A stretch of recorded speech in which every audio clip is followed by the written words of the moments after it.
In the wake of those deadly mass shootings in California, El Paso, Dayton, Ohio, and in Southaven, Mississippi, the FBI is issuing a warning.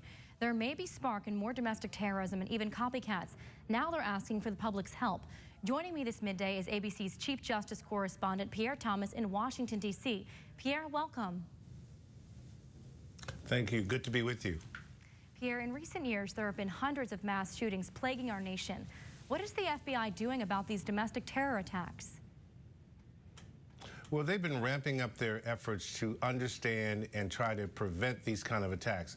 As you said, they this weekend put out a notice, held a conference call actually with all of their field officers around the country, with state and local police, thousands of police involved in this conference call, to basically tell them that because of these high-profile incidents that we saw in El Paso and also Dayton over the weekend, that they needed to be vigilant because there was the potential that there could be copycats and people acting out because of what they've seen play out on television and online.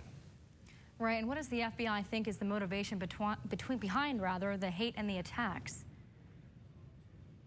Well, one of the things that they're seeing is that in the same way that ISIS used social media to radicalize people who didn't necessarily need to join the organization, but just to get them thinking in terms of these hateful and violent terms, the white supremacists and neo-Nazi groups are doing the same kinds of things where they're discussing this activity online, and they think that this is a real problem in terms of radicalizing unstable people who have issues going on, who are possibly prone to violence.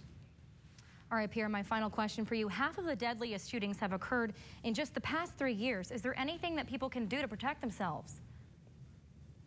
Well, the main thing that law enforcement is saying is the old adage, if you see something, say something.